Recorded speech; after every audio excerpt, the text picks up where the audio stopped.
Hi friends, Ayyanar துணை சீரியலில் இன்றைக்கி நாளைக்கான எபிசோடு பார்க்கலாம். புதுசாக பார்க்குறவங்கள அதை சப்ஸ்கிரைப் பண்ணிக்கோங்க, லைக்கை ஹைப்பு கொடுத்து விடுங்க. வாங்க வீடியோக்குள்ளே போகலாம். நேற்றுக்கு எபிசோடு எதில் முடிச்சிருப்பாங்கன்றதை பார்த்தீங்கன்னா, இவர் மனோகரை கூட்டிகிட்டு போயிட்டு விடுறதுக்காக சோழனும் மனோகரும் போயிருப்பாங்க. அதில் தான் இவர் மனோகர் சோழன்கிட்ட இந்த மாதிரி என் பொண்ணை ஒரு டிவி வாங்கி கொடுக்க கூட உங்களால் முடியலையே, ஏன் அவ்வளோ கஷ்டப்படுத்துகிறீங்க, எங்கள் வீட்டில் அவள் எப்படி இருந்தா அப்படின்ற மாதிரி தான் சொல்லின்னு இருப்பார். இவர் எதுவுமே பேசவே மாட்டார், அப்படியே அமைதியாகவே விட்டுடுவார். அதுக்கப்புறம் வானதி பாண்டியன்கிட்ட பேச வருவார். என்ன பாண்டி, என்ன பண்ணிட்டு இருக்கிறேன்னு, என்ன இவ்வளோ லேட்டாக வர வானதி அப்படின்ற மாதிரி தான் அவர் கேட்பார். இல்லை பாண்டி, எனக்கு நான் பிஸ்னஸ் பண்ணுறது சரியாக தப்பான்றது எனக்கு தெரியல, எதுக்கடி இப்படி இந்த மாதிரி கேட்குற. இல்லை, எல்லாருமே என் ஃப்ரெண்ட்ஸுங்கெல்லாம் வேலை காலேஜ் முடிச்சுட்டு ஜாலியாக இருக்கிறாங்க. ஆனால் நான் பாரேன், நகையை வச்சேன், அதுக்கு பணம் கட்டணும், மாதம் பிறந்தா 10,000 அதுக்கு கட்டணும், வாடகை ஒரு 10,000 கொடுக்கணும், அங்கே வேலை செய்கிற பையனுக்கு வாடகை கொடுக்கணும், செலவுக்கு கையில் காசு பார்க்கணும். இப்போ பாரு, நேத்தி கூட கரண்ட் பில்லு பாரு 2,000 வந்துச்சு. நான் உடனே ஓனருக்கு ஃபோன் பண்ணி சொல்லிட்டேன். எதுக்குடி நீ அவருக்கு ஃபோன் பண்ணி சொன்ன அப்படின்னு சொல்லி கேட்டதுக்கு, இல்லை பின்ன அவர் தானே இதுக்கு முன்னாடி யூஸ் பண்ணிகிட்டு இருந்தார், அப்போ அவர் தானே பில்லு கட்டணும், நானாக கட்டுவேன், அவரே நான் கட்டிக்கிறேன்னு சொல்லிட்டாரு அப்படின்னு சொல்லுவாங்க. இப்போ எனக்கு என்னென்னா, இதில் இத்தனை வருஷமாக ரன் ஆகிட்டு இருந்த மெடிக்கல் ஷாப்பை எடுத்து நடத்தினா லாபம் பார்க்கலாம், இருக்கிற மருந்து வச்சு விற்றுட்டு நல்ல லாபம் பார்க்கலாம் அப்படின்னு பார்த்தேன் நான். ஆனால் டெய்லியுமே நான் மருந்து வாங்குற மாதிரி இருக்குது, ஸ்டாக்கு சீக்கிரமாக தீர்ந்து போயிடுது, அதுக்கு காசு கொடுப்பேனா, இருக்கிற செலவு பார்ப்பேனா, வாடகை கொடுப்பேனா, நகை வைப்பேனா, இல்லை ஏன் தேவைக்குன்னு பார்ப்பேனா, சொல்லு பார்ப்போம். பத்தாவதுக்கு உங்கள் வீட்டுக்கு எங்கள் வீட்டுக்குன்னு கடைக்கு நடந்து எனக்கு கால் வலி வேறு மிச்சமாச்சு எனக்கு அப்படின்னு சொல்லும்போது, இவர் பாண்டியன் என்னடி இதுக்கே இப்படி சகிச்சுக்கிட்டு, இப்போ நான் கூட எத்தனை வருஷம் ஆகுது வேலை செஞ்சு, இன்ன வரலையும் லாபன்றதெல்லாம் கிடையாது, நம்ம செய்கிற வேலைக்கான போட்ட முதலீடில் அட்லீஸ்ட் ஒரு பங்கு வந்தாவே பெரிய விஷயம், அந்த அளவுக்கு வர்றதே பெரிய விஷயம் இல்லையா, அதனால் நீ இப்போவே எதிர்பார்க்குறது ரொம்பவே தப்பு, கிட்டத்தட்ட ஒரு வருஷத்துக்கு மேலே ஆகும் நீ லாபன்றது பார்க்குறதுக்கு அப்படின்னு சொன்னதுக்கு, வானதி உடனே என்ன பாண்டி ஒரு வருஷம் ஆகுதுன்ற, இப்போல்லாம் காசு கிடைக்காதா கையில் அப்படின்னு சொல்லி கேட்டதுக்கு, இப்போல்லாம் எப்படி வானதி கிடைக்கும், நீ எந்த அளவுக்கு கஷ்டப்பட்டு உழைக்கிறியோ அதுக்கப்புறம் தான் அதில் லாபம் சம்பாதிக்க முடியும் அப்படின்னு அவர் சொல்லுவார். சரி பாண்டி, எதுவாக இருந்தாலும் பார்த்துக்கிறேன் அப்படின்னு சொல்லிட்டு, சரி சாப்பிட போகலாமா, பசிக்குது அப்படின்னு சொன்னதுக்கு, இங்கே பக்கத்தில் இருக்கிற ஹோட்டலுக்கு வேணால் புதுசாக ஒரு ஹோட்டல் திறந்துருக்குறாங்க, அந்த இடத்துல பரோட்டா நல்லா இருக்குது, அங்கே போய் சாப்பிட்லாம் அப்படின்னு சொல்லிட்டு பாண்டியன்கிட்ட சொல்லுவாங்க. சரி நான் இங்கேயே போகலாம் வா அப்படின்னு சொல்லிட்டு அவங்க சாப்பிட்டுட்டு நேராக வீட்டுக்கு தான் வருவார்.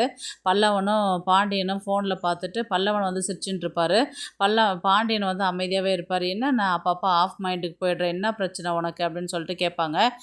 இல்லை வானதி பற்றி தான் யோசிச்சுட்டு இருக்கிறேன் அப்படின்னு சொல்லுவாங்க. உடனே நிலா நானும் கேட்கணும்னு நினச்சேன், வானதி என்ன பண்ணிட்டு இருக்கிறா, எப்படி போகுது பிஸ்னஸ் எல்லாம் அப்படின்னு கேட்டிங்களா அப்படின்னு சொல்லிட்டு கேட்டதுக்கு, நல்லா தாங்க போகுது, கொஞ்சம் கஷ்டப்படுறா, கொஞ்சம் மெடிசன்லாம் வாங்கிட்டு சேல்ஸ் பண்ணுறத நினச்சா கொஞ்சம் ஃபீல் பண்ணுறா அப்படின்ட்டு அவங்க சொன்னாங்க. அதனால் என்ன போ சரியாயிடும்.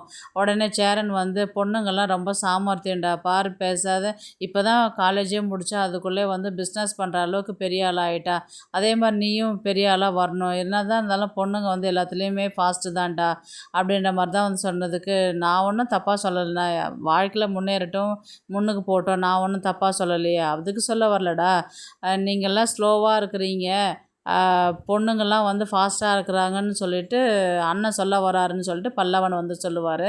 அப்படி சொல்ல வரலடா அண்ணன், அவங்களும் சாமர்த்தியமாக இருக்கிறாங்க, இப்போ பாரு நிலா கூட பாரு முடிச்சு வந்துச்சு, இப்போ தனியாக பிஸ்னஸ் பண்ணுற அளவுக்கு வேலை செஞ்சுக்கிட்டே இருக்குதுல்ல, அப்போ பொண்ணுங்க எல்லா விஷயத்துலேயும் சாமர்த்தியமாக இருக்கிறாங்க, உஷாராக இருக்கிறாங்க அப்படின்னு சொல்லிட்டு சொல்ல வராருடா அண்ணா அப்படின்னு சொல்லிட்டு சோழன் சொல்லுவார்.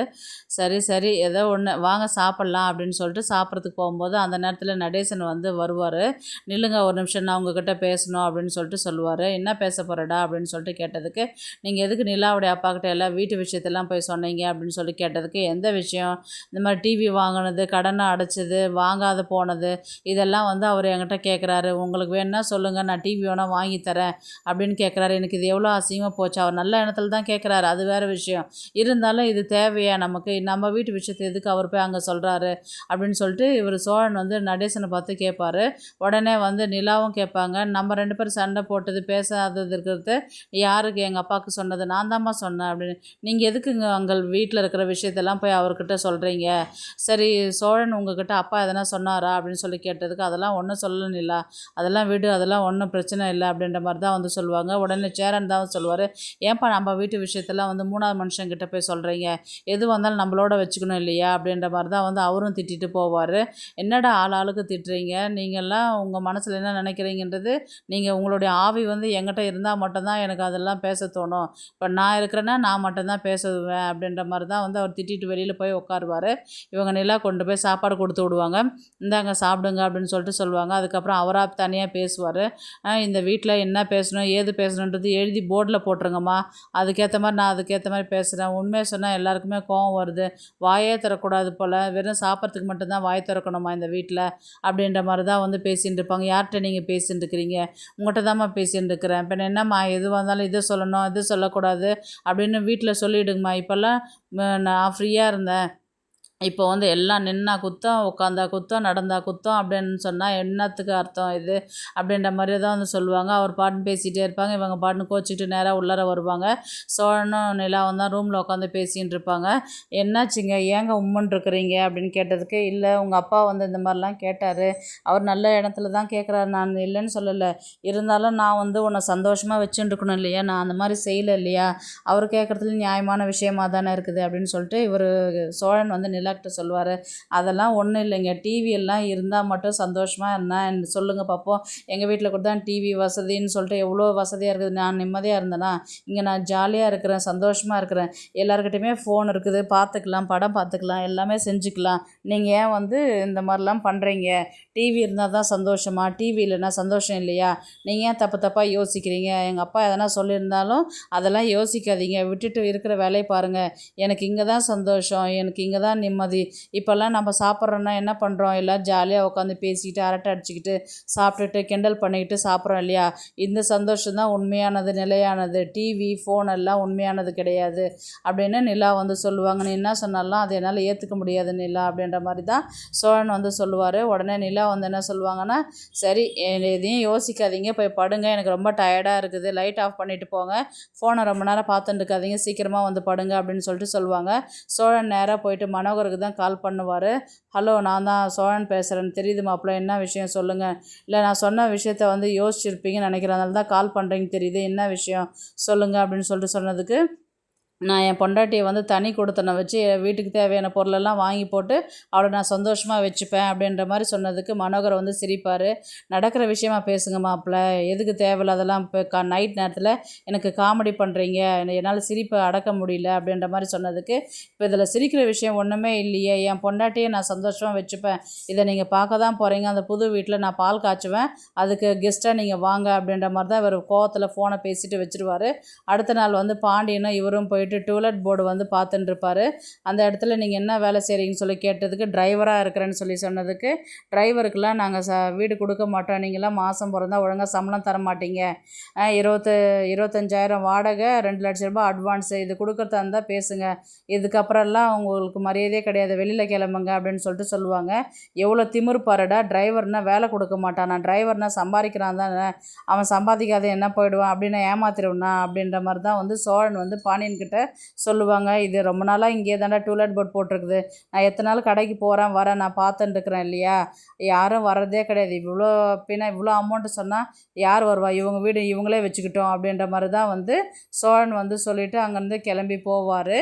அடுத்தது சோழன் தான் மறுபடியும் வந்து வேறு வீட்டில் வந்து வீடெல்லாம் பார்க்குறதுக்கு போவார். இவர் யாருன்னா மனோகர் வந்து ஏதாவது புரோக்கர் மூலயமா இன்ஃபார்ம் பண்ணி அவரை தேடின்னு இருப்பார். அவரை நீ எப்படியாவது பிடிச்சி ஒரு நல்ல வீடு அவருக்கு காமி அப்படின்னு சொல்லிட்டு சொல்லும்பொழுது, சரிங்க சார் நான் பார்த்துக்கிறேன் அப்படின்னு சொல்லிட்டு மனோகர் மூலயமா ஒரு புரோக்கர் வந்து சோழனை பார்க்குற மாதிரி தான் இருக்கும். சோழன்கிட்ட போய் பார்த்துட்டு இருந்தேன் சார், இந்த மாதிரி வீடு பார்த்துட்டு இருக்கிறீங்களா, நான் வீட்டு புரோக்கர் தான் அப்படின்னு சொல்லி சொன்னதுக்கு, ரொம்ப நல்லதாக போச்சுங்க சார் அப்படின்னு சொல்லிட்டு இவர் சோழன் வந்து சொல்லுவார். அப்படியா, சரி ஒரு வீடு எனக்கு இருக்குது வந்து பார்க்குறீங்களா அப்படின்னு சொல்லிட்டு கூட்டிகிட்டு போய் காமிப்பார். அந்த வீடெல்லாம் பார்த்திங்கன்னா அவ்வளோ அழகாக இருக்கும், எனக்கு ரொம்ப பிடிச்சிருக்கு சார், வாடகைலாம் வந்து இவ்வளோ அப்படின்னும் போது எனக்கு ரொம்பவே பிடிச்சிருக்குது, நாளைக்கு என் ஒய்ஃபு கூட்டிகிட்டு வந்து காமிக்கிறேன் அப்படின்ற மாதிரி தான் வந்து சொல்லுவாங்க. இவர் வீட்டை பார்த்துட்டு வந்துட்டு அடுத்தது வந்து சேரன்கிட்ட தான் வந்து பேசுவார். அண்ணா இந்த மாதிரி இப்போது நான் நிலாவை கூட்டிகிட்டு தனி கொடுத்துன்னு போகலான் இருக்கிறேன், நீ என்ன சொல்கிற அப்படின்ற மாதிரி சொன்னதுக்கு, ஏன்டா திடீர்னு இப்படி யோசிக்கிற சொன்னதுக்கு, இல்லை நான் இங்கே டிவி இல்லை, வசதி இல்லை, அவங்க அப்பா என்னை வந்து அவ்வளோ அசிங்கப்படுத்துகிற மாதிரி பேசுகிறாரு, அப்படி இல்லைன்னா சொல்லு, நானே வீடை பார்த்துட்டு பொருளெல்லாம் வாங்கி போட்டுட்டு நிலாவும் நீங்களும் தனியாக இருக்கிற மாதிரி இருந்தால் சொல்லுங்கள் அப்படின்றதும் சொன்னார். எனக்கு அது ஒரு மாதிரி கஷ்டமாயிடுச்சு. என்னை நம்பி வந்திருக்கிறா இல்லை நிலா, நான் அவளை வந்து சந்தோஷமாக வச்சுக்கணுன்னு பார்க்குறேன்னா நீ என்ன சொல்கிற அப்படின்ற மாதிரி வந்து கேட்டதுக்கு, ரொம்ப நல்ல விஷயம்டா, ஆனால் எங்கள் கூடவே இருக்கிறேன்னு சொல்லிட்டு கடைசியில் இப்போ நீ தனியாக போகிறேன்னு சொல்கிறியே, அதுதான் கொஞ்சம் கஷ்டமாக இருக்குது. ஆனால் உனக்கு பொறுப்பு வந்திருக்குது பார்த்தியா, அது பெரிய விஷயந்தான் அப்படின்ற மாதிரி தான் வந்து சேரன் வந்து சொல்லுவார். சரி உன்னுடைய விருப்பம் அப்படின்னு சொல்லிட்டு இவர் அரை மனசாக தான் வந்து ஒத்துக்குவார். எல்லார்ட்டையுமே பேசி சம்மதம் வாங்கிடுவார். ஆனால் நிலா கிட்ட மட்டும் சொல்லவே மாட்டார். நிலா நம்ம வெளியில் போகலாமா அப்படின்ற மாதிரி தான் வந்து கேட்டதுக்கு, எங்கே அப்படின்னு சொல்லிட்டு சொல்லுவாங்க. இல்லை ஒரு நிமிஷம் நீ வெளியில் வா, உனக்கு சர்ப்ரைஸ் இருக்குது அப்படின்னு சொல்லிட்டு இவர் கூட்டிகிட்டு போயிட்டு அந்த வீடெல்லாம் காமிப்பார். இந்த இடத்துல என்ன நம்ம எல்லாருமே தங்க போகிறோமா, இப்போ எதுக்கு இந்த வீடு அப்படின்ற மாதிரி தான் வந்து நிலா வந்து கேட்பாங்க. யார் தங்க போகிறோம், நீ நானும் மட்டும்தான் இங்கே தங்க போகிறோம். இங்கே இந்த இடத்துல டிவி, இந்த இடத்துல ஃப்ரிட்ஜு, இந்த இடத்துல வாஷிங் மிஷின் எல்லாமே வைக்க போகிறோம், நம்ம 2 பேரும் மட்டும் தான் இங்கே தங்க போகிறோம் அப்படின்ற மாதிரி வந்து சொன்னதுக்கு, நான் வந்து தங்குறேன்னு உங்ககிட்ட சொன்னேன்னா அப்படின்ற மாதிரி வந்து சொன்னதுக்கு, என்ன இல்லை அப்படி பேசுகிற, டிவி இல்லை ஒன்றும் இல்லைன்னு உங்கள் அப்பா என்னை அசிங்கப்படுத்துகிறாரு, இப்போ நீ ஒரு பக்கம் என்னை அசிங்கப்படுத்துகிற, என்னதான் பிரச்சனை உங்கள் 2 பேருக்கும் அப்படின்ற மாதிரி தான் வந்து சோழன் வந்து சொல்லுவார். அதுக்கு இல்லைங்க, இப்போ நீங்கள் எதுக்கு வீடு பார்க்குறீங்க, இப்போ அண்ணெல்லாம் எல்லார்ட்டையுமே நீங்கள் சொன்னீங்களா, எல்லார்ட்டையுமே சொல்லிவிட்டேன், எல்லாருக்குமே விருப்பம் தான், நீங்கள் தனியாக இருந்தால் எங்களுக்கு எந்த பிரச்சனையும் இல்லை அப்படின்ற மாதிரி தான் பாண்டியனும் சேரன் அண்ணாவும் சொல்லிட்டாரு அப்படின்னு சொல்லிட்டு தான் சொல்லிட்டு சோழன் சொல்லுவார். இப்போ என்கிட்ட யாருமே சொல்லவே இல்லை, நீங்கள் என்ன கேட்டிங்களா, நான் தனியாக இருக்க போகிறேன் அப்படின்ற மாதிரி தான் வந்து நிலா கேட்பாங்க. நான் உன்னை கேட்கல, ஆனால் உனக்கு ஒரு சர்ப்ரைஸாக இருக்கட்டும்ன்றதுனால தானே நாங்கள் கூட்டிகிட்டு வந்தேன் அப்படின்ற மாதிரி சொன்னதுக்கு, எனக்கு இங்கே இருக்கிறதுக்கு விருப்பம் கிடையாது அப்படின்னு சொல்லிட்டு அவங்க பாட்டுன்னு கோச்சிக்கிட்டு கீழே கிளம்பி வீட்டுக்கு வந்துடுவாங்க. வந்து அங்கே சேரன்கிட்ட தான் வந்து பேசுவாங்க. அவர் தான் வந்து பைத்தியக்காரத்தனமாக வந்து வீட்டை பார்த்துட்டு போகிறேன்னு சொன்னால் நீங்கள் எப்படி நான் விடுவீங்க, அப்போ உங்களுக்கு நான் இருக்கிறது இங்கே பிடிக்கலையா அப்படின்ற மாதிரி தான் வந்து நிலா வந்து சேரனை பார்த்து கேட்பாரு. உடனே சேரன் வந்து, அப்படிலாம் ஒன்றும் இல்லைப்பா, அவன் தான் வந்து உன்னை தனியாக கூட்டிகிட்டு போய் வைக்கணும், சந்தோஷமாக இருக்கணும்னு பார்க்குறான், எங்களுக்கு விருப்பம் இல்லை தான் அப்படின்ற மாதிரி தான் வந்து அவர் சொல்லுவார். என்னென்ன அப்படி மாற்றி மாற்றி பேசுகிற அப்படின்ற மாதிரி தான் வந்து சோழன் சொல்லுவார். ஆமாண்டா, நம்மளை நம்பி வந்த பிள்ளைய வந்து நம்ம சந்தோஷமாக வச்சுக்கணும் இல்லையா, அது இங்கே சந்தோஷமாக தானே இருக்குது, நீ தானே இப்போ நான் சந்தோஷமாக இல்லை, ஒரு பொருளுக்காக வேறு வீட்டை பார்த்துட்டு கூட்டிகிட்டு போகிறேன், எங்களை விட்டுட்டு இட்டுட்டு போகிறேன் அப்படின்ற மாதிரி தானே நீ பேசுகிற, இது சரியா அப்படின்ற மாதிரி தான் வந்து சேரன் வந்து கேட்பார். அப்படி சொல்லுங்க, நான் எனக்கு இந்த இடத்துல விருப்பமே இல்லை, உங்களுக்கு வீடு பார்க்கணும், வீடு தனியாக இருக்கணும்னா நீங்கள் மட்டும் இருந்துக்கோங்க, நான் கூட வரமாட்டேன் அப்படின்னு சொல்லிட்டு நிலா சொல்லுவாங்க. என்ன நிலா இப்படி மாற்றி மாற்றி பேசின்னு இருக்கிறேன், இப்போ நான் வந்து உங்களை வீடு பார்க்க சொல்லி சொன்னேன்னா, எனக்கு இந்த திங்ஸ் எல்லாம் வாங்கி போடுங்கன்னு சொன்னேன்னா, நேற்று நைட்டே தான் நான் கிளியராக சொல்லிட்டேன்ல, இப்போ பொருளெல்லாம் இருந்தால் தான் வாழ்க்கையா, பொருள் இல்லாமல் சந்தோஷமாக நிம்மதியாக வாழ முடியாதா, நான் ஏற்கனவே உங்ககிட்ட கிளியராக சொல்லிட்டேன், அது மீறி நீங்கள் தான் இருக்கணும்னு ஆசைப்பட்டீங்கன்னா நீங்கள் மட்டும் போங்க, நான் அண்ணன் கூடவே இங்கேயே இருந்துக்கிறேன் அப்படின்ற மாதிரி தான் வந்து சொன்னதுக்கு, உடனே சோழன் வந்து, அண்ணா நீயே சொல்லுண்ணா, நீயே கொஞ்சம் சொல்லுண்ணா அப்படின்ற மாதிரி சொன்னதுக்கு, ஏன்ப்பா அவர் சொல்கிறதும் சரி தானே, உங்கள் அப்பாவும் சொல்லியிருக்கிறாருல அந்த மாதிரி எல்லாம் வீடு பார்க்குறேன்னு, எங்கள் அப்பா கிட்ட நான் பேசிக்கிறேண்ணா, இப்போ நான் வந்து தனி கொடுத்தன போகிறேன்றது நான் சொன்னேன்னா, இவர் ஏன் இந்த மாதிரி பண்ணிட்டு இருக்கிறாரு, எனக்கு சுத்தமாக விருப்பம் இல்லை, வேணா போகிறதுனா நீங்கள் வேணால் போய்க்குங்க, நான் வேணா இங்கே இருந்துக்கிறேன் அப்படின்ற மாதிரி தான் வந்து சொல்லுவாங்க. நானும் அன்னி கூடவே இருந்துக்கிறேன்னு சொல்லிட்டு பல்லவன் இருப்பார். இவங்கெல்லாம் இருந்தாலும் நானும் இங்கே தான் இருப்பேன், அண்ணாலாம் இருந்தால் நானும் இங்கே இருப்பேன், ஆக எல்லாருமே வந்து இந்த சோழனை தவிர்த்து எல்லாருமே வந்து நாங்கள் இங்கே இருந்துக்கிறோம் அப்படின்ற மாதிரி வந்து சொன்னதுக்கு, உங்களுக்கே விருப்பம் இல்லை நம்போது நான் எதுக்கிட்ட அங்கே போய் இருக்கணும், நான் என்ன பைத்தியமாடா அப்படின்ற மாதிரி தான் வந்து சோழன் வந்து சொல்லுவாரு. தெரிஞ்சா சரிதான் அப்படின்ற மாதிரி தான் வந்து எபிசோட வந்து முடிப்பாங்க. பார்க்கலாம் கதையை வந்து எப்படி எடுத்து போறாங்கன்றது. மனோகர் வந்து ஜெயிக்கிறாரா இந்த விஷயத்துல, இல்ல நிலா ஜெயிக்கிறாங்களான்றது தான் பார்க்கலாம். பார்க்கலாம் கதையை எப்படி எடுத்து போறாங்கன்றது. இந்த வீடியோ பிடிச்சிருந்தா ப்ளீஸ் லைக் பண்ணுங்க, ஷேர் பண்ணுங்க, சப்ஸ்கிரைப் பண்ணுங்க. தேங்க்ஸ் ஃபார் வாட்சிங். நின்றுப்பாரு. இந்த வீடியோ பிடிச்சிருந்தா லைக் பண்ணுங்க, நம்ம சேனலை சப்ஸ்கிரைப் பண்ணுங்க. உங்க ஆதரவு ரொம்ப முக்கியம். நன்றி.